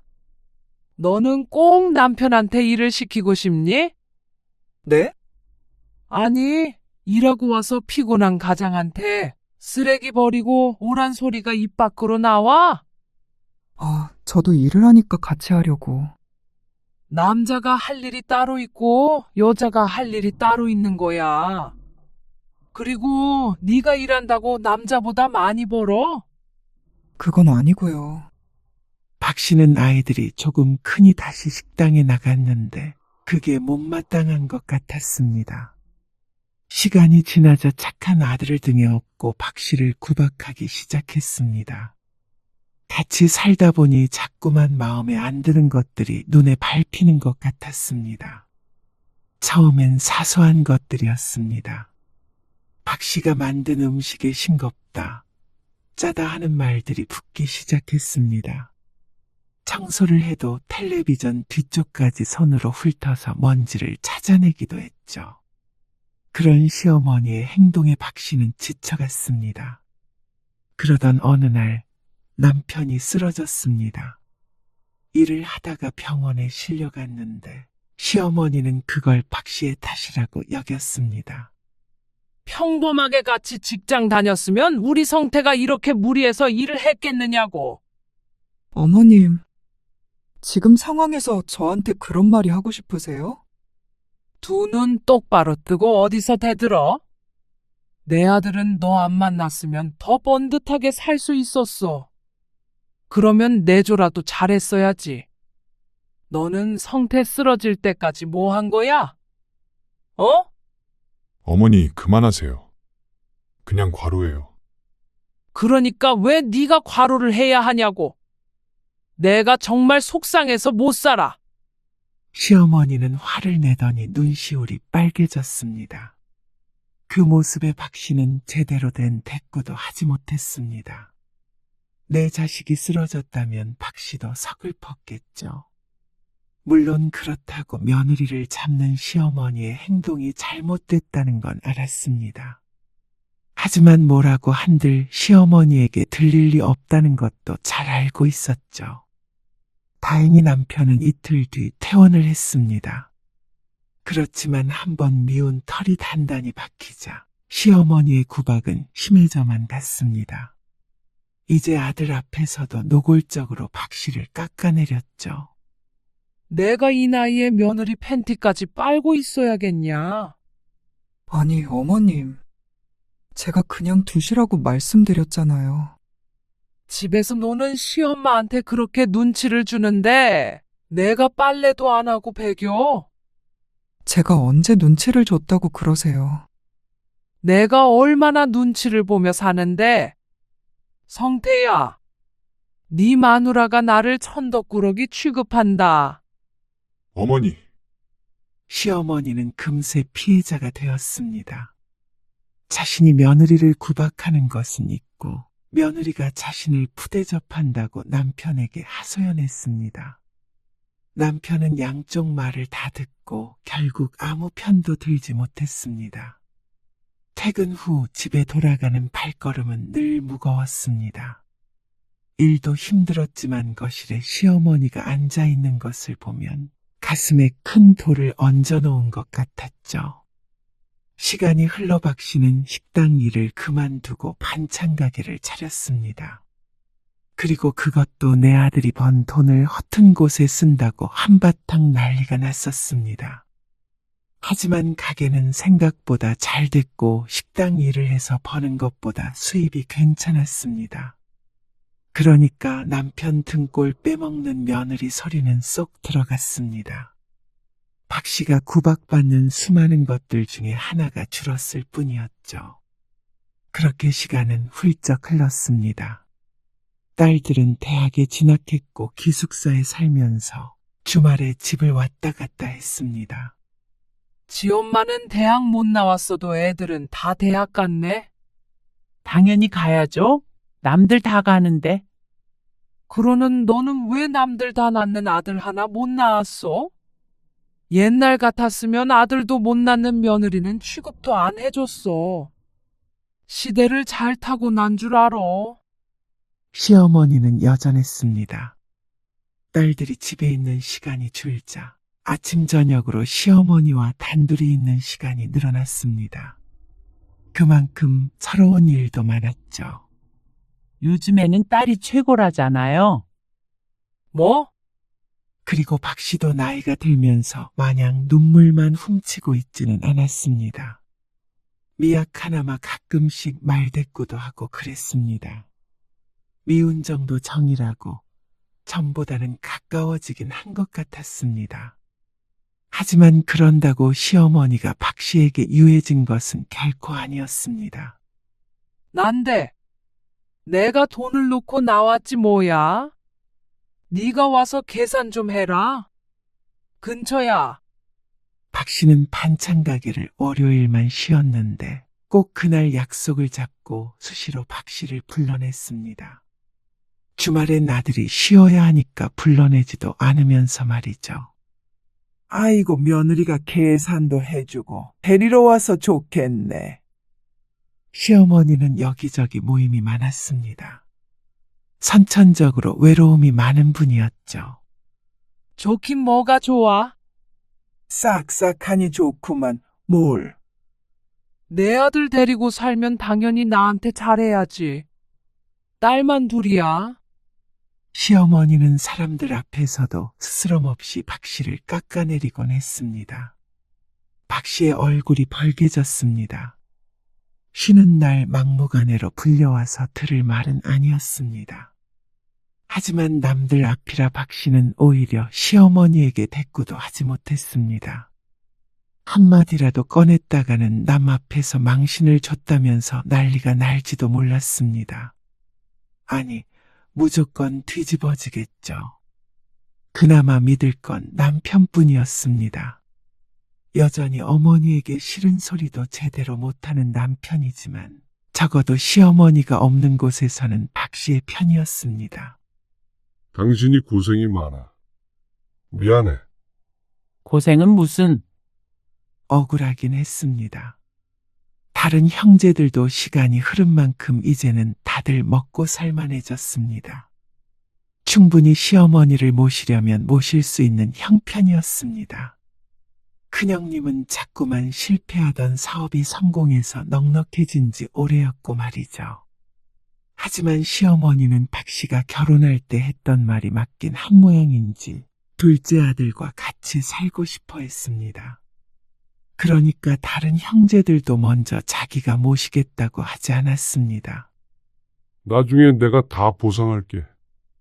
하지만 남편은 그 약속을 지킬 수 없게 되었습니다. 얼마 뒤에 남편은 암 진단을 받게 되었습니다. 처음엔 가벼운 피로감과 소화불량이었습니다. 퇴근 후 소파에 누워 쉬는 시간이 길어졌고 소화를 잘 못 시켰습니다. 병원에 가보자. 에이, 이 정도로 무슨 병원이야? 그냥 좀 피곤해서 그래. 일도 많고. 남편은 대수롭지 않게 넘겼습니다. 그러다 어느 날 받은 건강검진에서 위암 선고를 받게 된 것이죠. 박 씨는 하늘이 무너지는 기분이 들었습니다. 자식들 다 키우고 이제 좀 우리 인생을 살아보나 싶었습니다. 남편 벌이도 나쁘지 않고 반찬 가게도 잘 되었기 때문에 조금만 더 열심히 살면 노후 준비도 문제 없을 거라고 생각했습니다.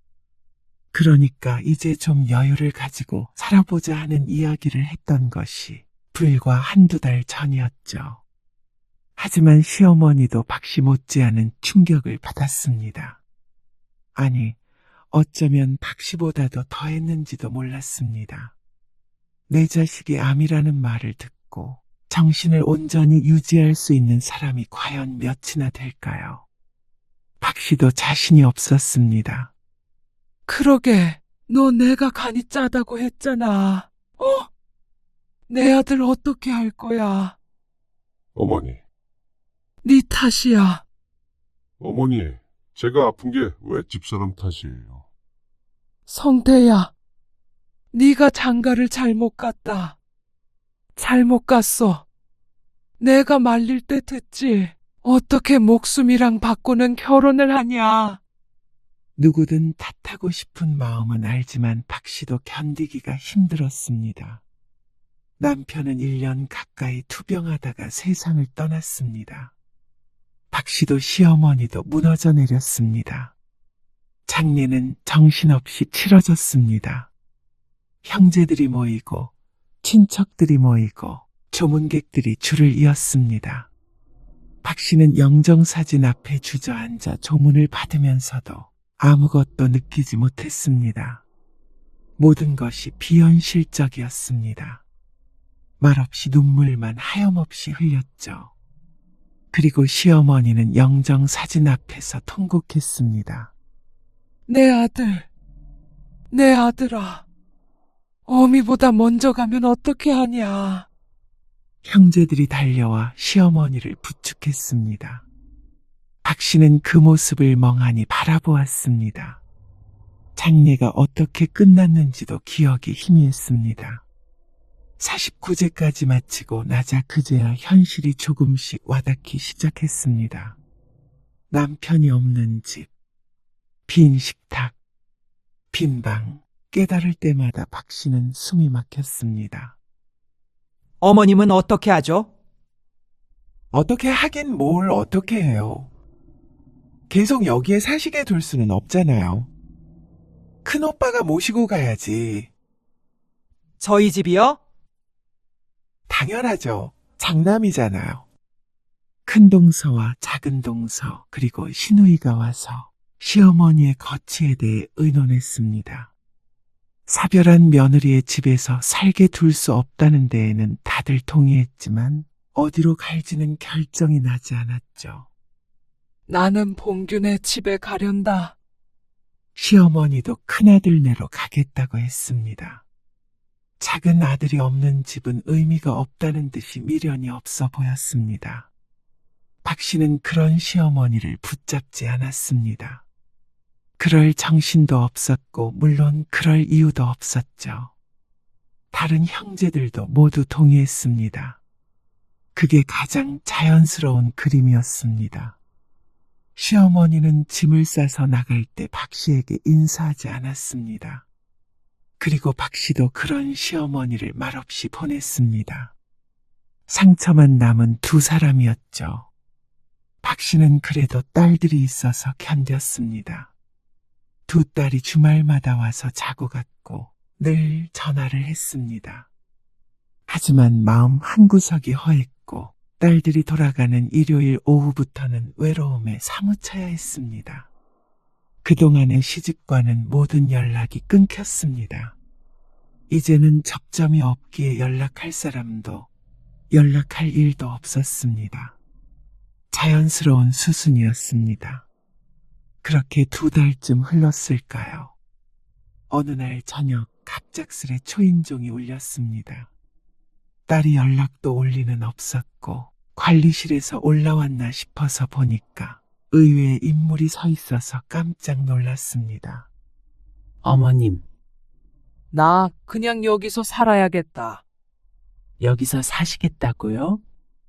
그래. 20년 동안 살던 집인데 봉규 그놈 집보다 훨씬 내 집 같다. 박 씨의 의중은 묻지도 않고 들어온 시어머니가 짐가방을 내려놓았습니다. 박 씨는 당황스러운 마음에 아무 말도 하지 못했습니다. 밥 좀 없냐? 배고프다. 어제 나갔다가 들어온 사람처럼 태어난 시어머니. 얼떨결에 밥을 차려주자 시어머니는 사흘을 굶은 사람처럼 밥을 먹었습니다. 그래도 네가 솜씨가 낫다. 봉균에 갔다가 입맛이 이상해지는 줄 알았어. 너무나도 당당하게 쳐들어와서 밥을 먹던 시어머니는 갑자기 말끝을 흐렸습니다. 그러더니 목이 막히는지 가슴을 두드렸습니다. 여기에 내 아들이 앉아 있는 것 같네. 우리 성태, 내 아들. 박 씨는 숨을 멈췄습니다. 내가 먼저 갔어야 되는데 늙은이 냅두고 왜 우리 아들을 데리고 갔을까? 시어머니의 어깨가 떨리고 있었습니다. 박 씨의 눈시울도 붉어졌습니다. 아무리 힘들게 했던 시어머니라 해도 자식을 먼저 보낸 부모의 슬픔을 모른 척 할 수는 없었죠. 박 씨는 옆에 있던 휴지를 뜯어 건넸습니다. 식사하세요. 박 씨가 조용히 말했고 시어머니는 눈물을 닦고 한참 뒤에 입을 열었습니다. 봉균에서 쫓겨난 거야. 쫓겨나다니요. 지웅이 엄마가 보통 내기인 줄 아냐. 사람을 숨도 못 쉬게 눈치를 주고 이거 하지 말아라, 저거 하지 말아라. 나가라는 거지. 그래서 큰며느리와 한바탕 하고 집을 뛰쳐나왔다고 했습니다. 그런데 다른 자식에게 가질 않고 어째서 이제는 아무 상관도 없는 며느리 집으로 왔는지 의아했습니다. 셋째한테 전화하니까 집에 수험생이 있네 어쩌네 하면서 오지 말란다. 막내는 사위 눈치 보여서 안 된다고 그러고 그러면 이 애미는 어디로 가라는 말이겠냐. 길거리에서 죽으란 말이겠지. 설마요? 그래서 내 집에서 다시 살려고 왔다. 보아하니 너도 영 상태가 안 좋은 것 같은데 남편 잃고 아들 잃은 사람들끼리 서로 보듬어가면서 살면 안 되겠냐. 그날 밤 박씨도 시어머니도 많이 울었습니다. 오갈 데 없는 시어머니를 보면서 남편이 떠올랐습니다. 남편이었다면 군말 없이 시어머니와 함께 살겠다고 했겠죠. 박씨는 여기서 살아라, 나가라 따로 말은 하지 않았습니다. 시어머니는 자연스럽게 다시 박씨와 살게 되었습니다. 서로가 불쌍해서인지 처음에는 둘 사이가 이렇게 평화로울 수 있구나 싶을 만큼 조용하게 지냈습니다.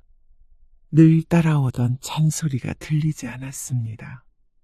하지만 시어머니의 태도가 변하기 시작한 것은 남편이 죽은 지 반년이 넘었을 때였습니다. 엄마, 나 유학 가려고. 대학을 졸업하고 곧바로 취업을 할 줄 알았던 큰딸이 갑자기 유학을 가겠다고 했습니다. 남편이 죽고 이래저래 힘들어하던 딸이었는데 그래도 마음을 잡고 다시 시작해볼 생각이 들었나 싶었습니다. 더 공부하고 싶어. 새로운 세상도 보고. 식탁에 마주보고 앉아 이야기하는 박씨와 딸을 거실에서 시어머니가 힐끔 쳐다보았습니다. 어디로 가려는데? 미국이나 영국. 아르바이트해서 돈 좀 모은 다음에 다녀올게. 아르바이트? 아무래도 돈이 드니까. 딸의 말에 박씨는 잠시 고민에 빠졌습니다. 어느 세월에 돈을 모아서 유학까지 가나 싶기도 했고 지원해달라는 말을 하지 않는 딸 때문에 조금 속상하기도 했습니다. 다녀와. 유학비는 엄마가 줄 테니까. 엄마가? 모아둔 돈도 있고.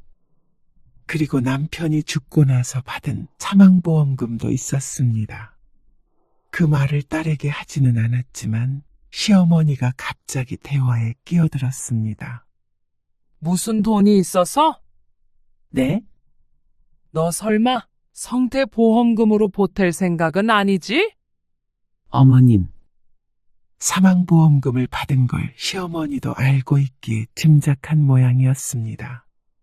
하지만 딸 마음 불편하게 왜 굳이 그 얘기를 꺼내는지 몰랐습니다.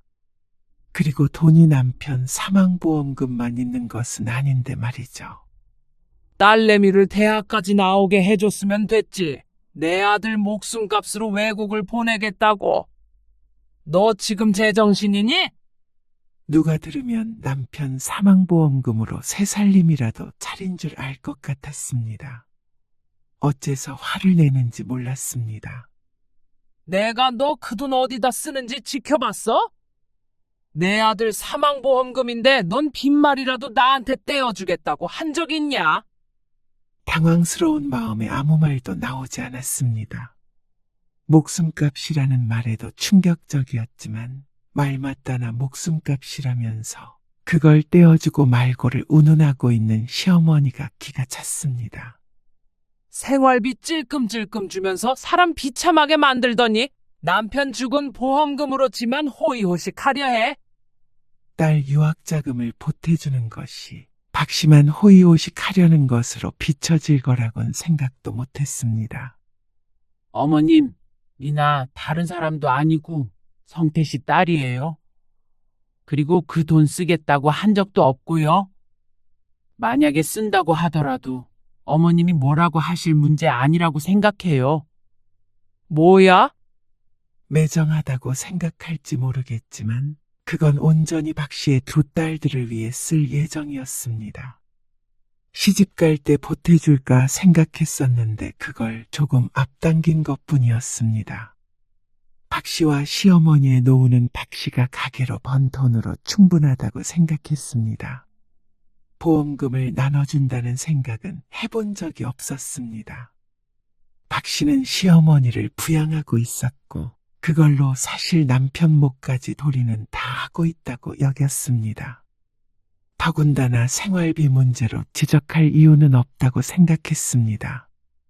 집안에 필요한 모든 생활비는 박 씨가 대고 있었고 시어머니에게 드리는 건 순수한 용돈이었습니다. 그리고 그게 부족하지도 않겠지만 부족하다면 나머지 자식들을 원망해야지 박 씨에게 언성 높일 문제는 결코 아니었죠. 시어머니의 말은 모순투성이었습니다. 하지만 늘 그랬듯 시어머니에게 모든 원흉은 박 씨였죠. 어쩜 성태 죽었다고 이렇게 시엄마를 무시할 수가 있냐? 돈에 눈이 멀어서 보이는 게 없지. 할머니, 넌 끼어들지 마. 공부하려거든 네가 벌어서 해. 내 아들 목숨값 건들지 말고. 네 엄마가 어떤 사람인 줄 아냐? 네 아빠, 네 엄마가 잡아먹은 거야.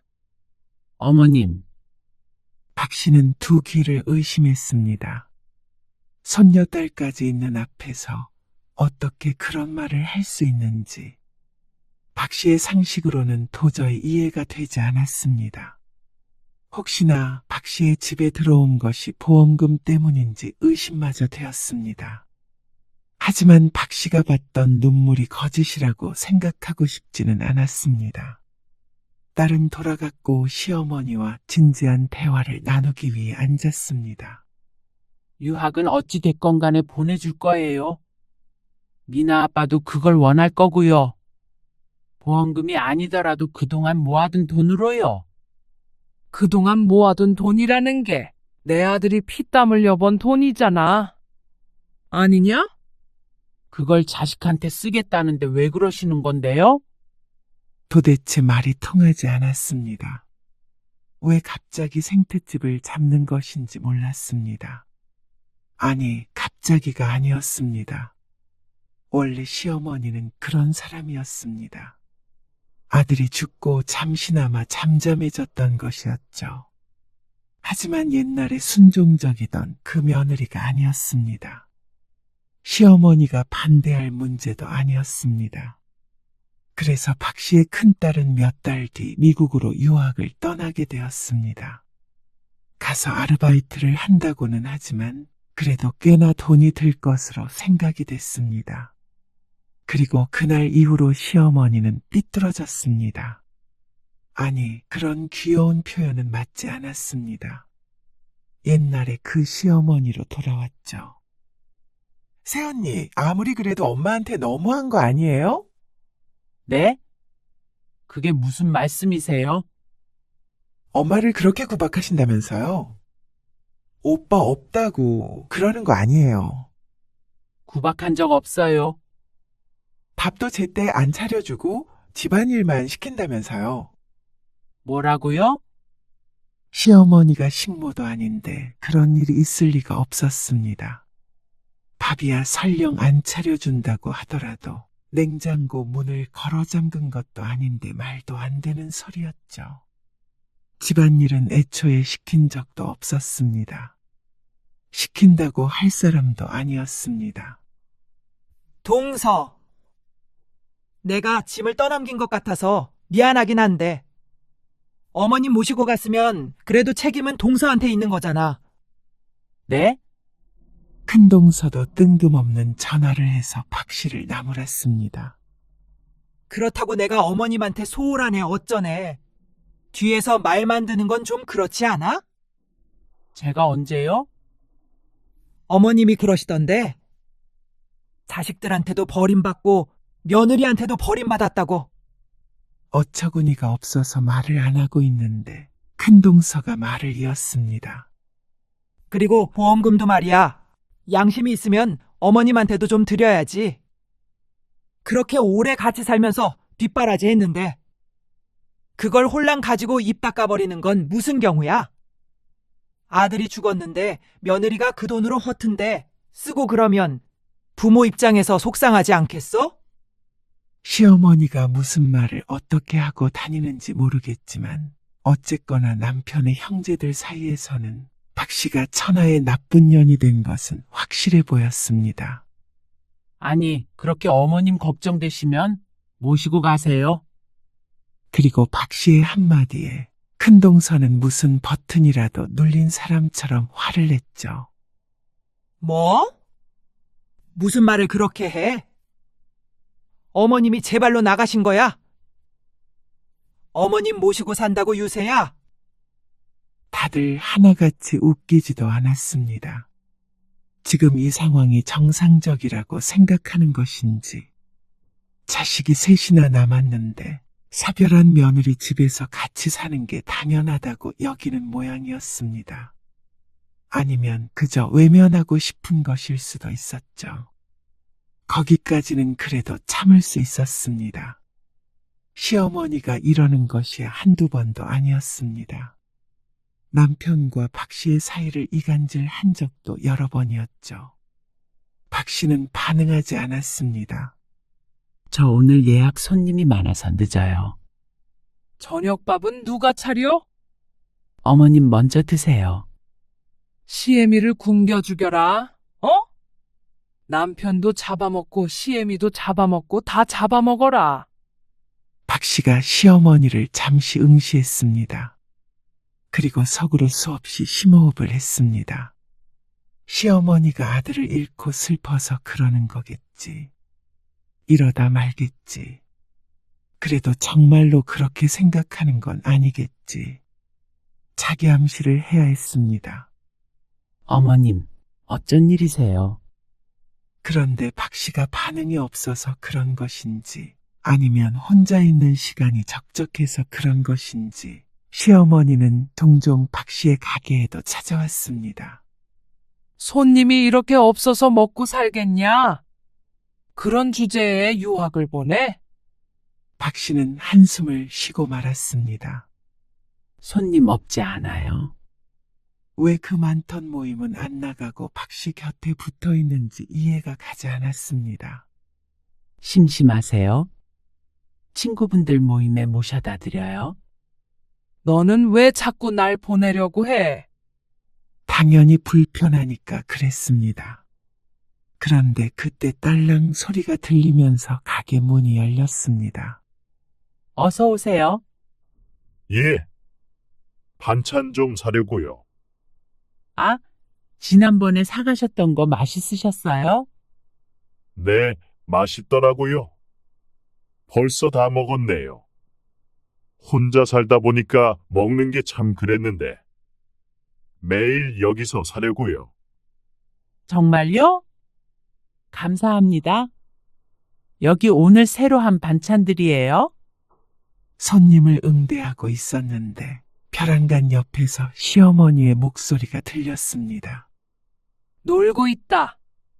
순간 놀라서 시어머니를 쳐다보자 짝다리를 짚고 박 씨를 바라보고 있었습니다. 아, 여기 계산해 주세요. 어색한 미소가 오갔습니다. 손님도 당황했고 박 씨도 당황했죠. 손님이 나가자 시어머니가 언성을 높였습니다. 너는 왜 자꾸 늦게 오고 나도 모속에 하나 했는데 그 나이에 새 살림이라도 차리려고 그러냐? 네? 무슨 소리 하시는 거예요? 도대체 아니면 남편도 이제 없으니까 이 남자 저 남자 꼬리치고 다니려는 거 아니야? 어머님, 정말로 들어줄 수가 없는 수준의 폭언이었습니다. 저 지금 일하는 중이니까 이만 돌아가 주세요. 왜? 또 다른 놈이랑 만나기로 했어?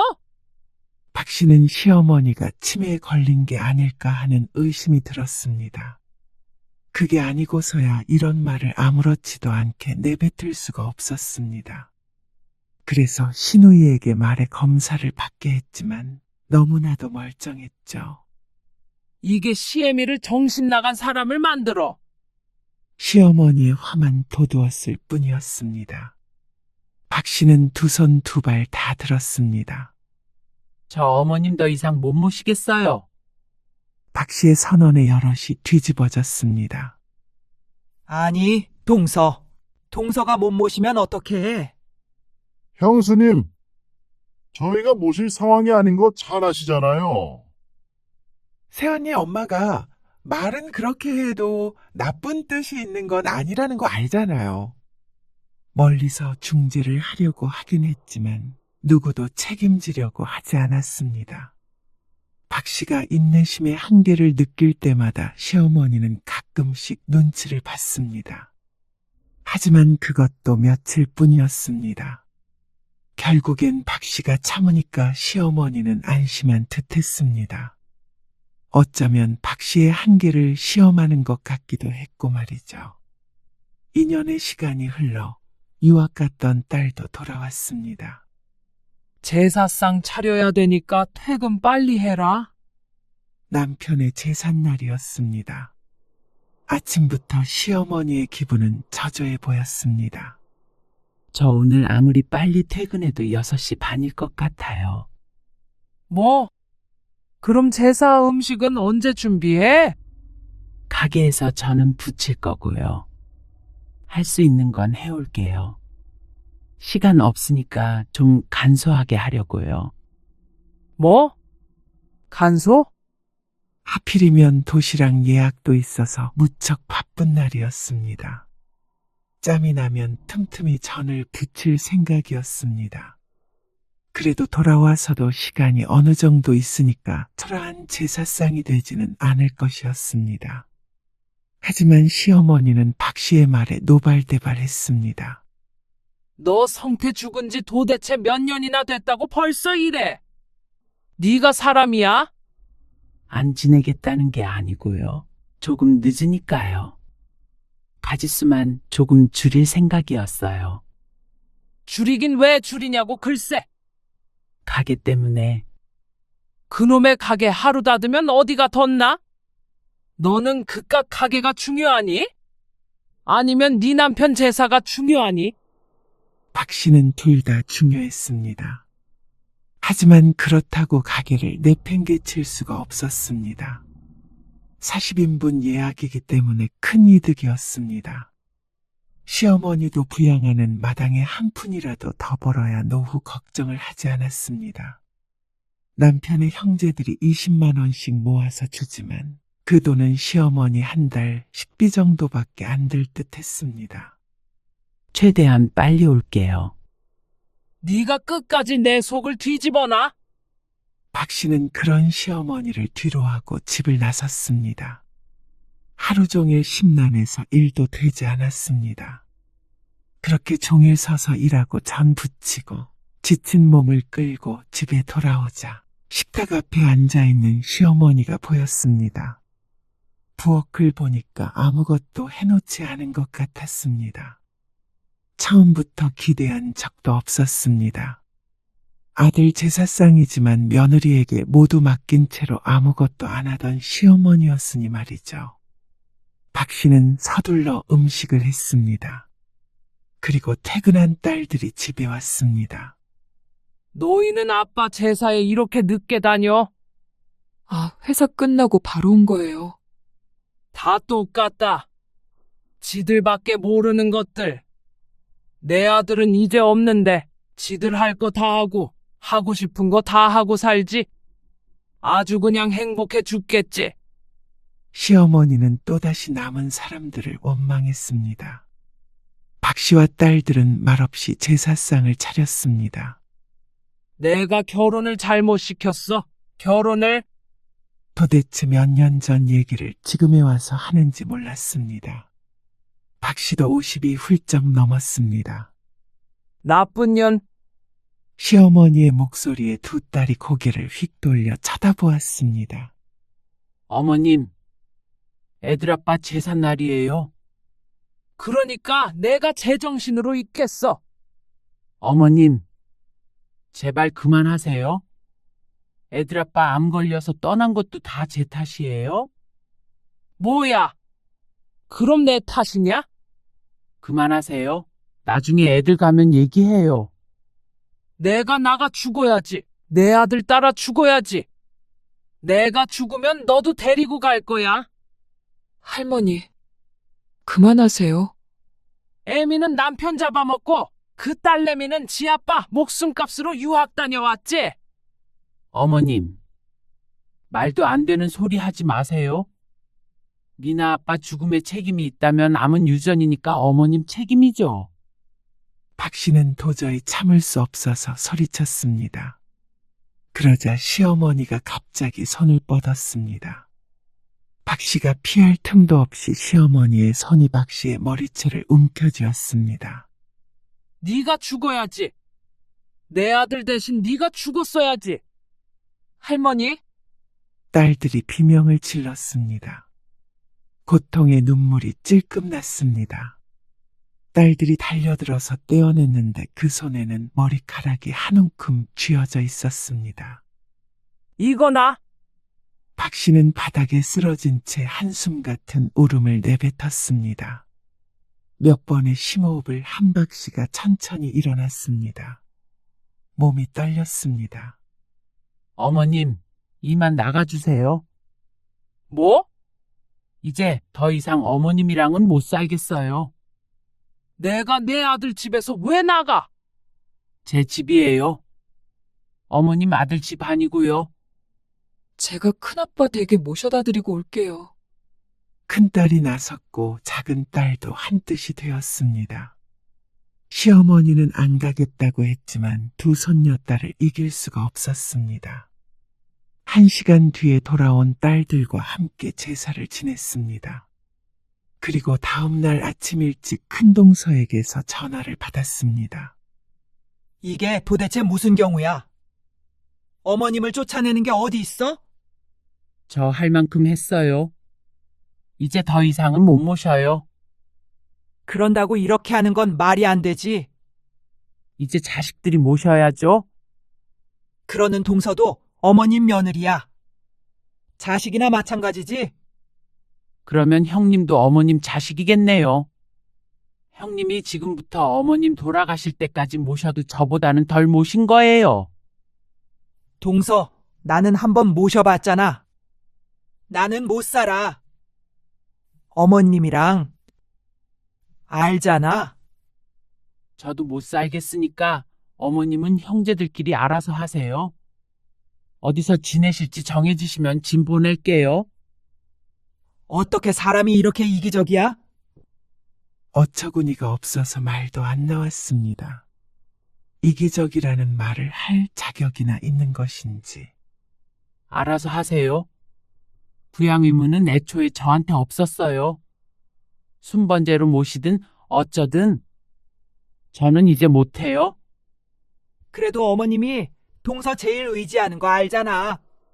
같이 살아온 세월이 있는데 지금 그거 불효야. 같이 살아온 세월 괴로웠어요. 마음대로 미워하지 마세요. 그리고 아들 잡아먹는 여자랑 살게 하는 게 불효죠. 전화를 끊고 나서 박 씨는 크게 숨을 내쉬었습니다. 가슴이 후련했습니다. 시어머니에게서 전화가 왔지만 받지 않았습니다. 그 후로 형제들 사이에 갈등이 있었다는 얘기는 들었습니다. 서로 시어머니를 떠넘기려 한다. 누가 책임을 져야 한다 하는 이야기들 말이죠. 하지만 박 씨는 두 귀를 닫았습니다. 더 이상 연민에 휘둘리고 싶지 않았습니다.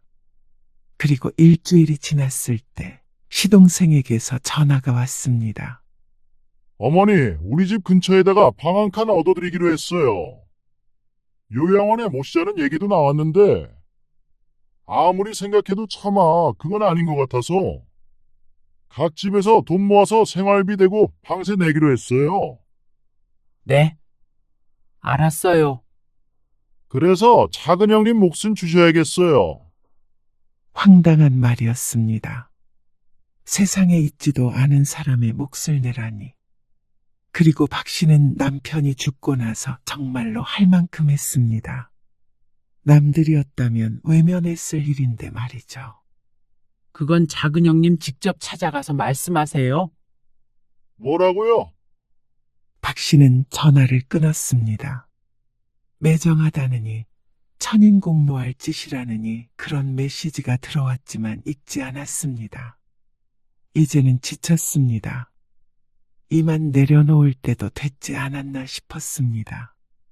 남편이 나중에 원망을 해도 어쩔 수 없다고 생각했습니다. 그리고 한두 달쯤 지난 어느 날 시어머니에게서 연락이 왔습니다. 내가 잘 모르겠다. 그냥 널 미워하는 일만 생각하다가 보니까 이유도 없이 미워진 건지 어쩐 건지 잘 지내야지 하면서도 자꾸만 그러게 됐어. 그렇게 말씀하신다고 저 어머님이랑 다시 같이 안 살아요. 시어머니는 침묵했습니다. 이제는 진짜 자식들한테 가셔서 돌봐달라고 하세요. 저 이제 지쳐요. 그러냐? 힘없는 시어머니의 말에 박 씨의 눈이 흔들렸습니다. 하지만 마음은 굳게 먹었습니다. 남편의 제사상 앞에서 머리채가 잡혔던 일을 생각하면 정신이 번쩍 들었으니 마음을 다지는 일은 어렵지 않았습니다. 미안하다. 잘 지내세요. 건강하시고요. 그렇게 박 씨는 시어머니에게 작별 인사를 했습니다. 아마 앞으로 살면서 볼 날이 손에 꼽힐 것 같았습니다. 딸들 결혼식에 오지 않는다면 마지막일지도 몰랐고 말이죠. 하지만 박 씨는 다 잊고 살고 싶었습니다. 그렇지 않으면 살아갈 수가 없을 것 같았습니다. 당신도 이 정도는 이해해주겠지. 평생 시어머니 구박을 받으며 살게 했던 남편이었으니 나중에 만나더라도 할 말이 없을 거라고 생각했습니다. 박 씨는 시집 식구들의 전화번호를 차단했습니다. 이제는 자신과 두 딸만 생각하며 살기로 했습니다. 모든 것은 가슴 한구석에 밀어두었습니다.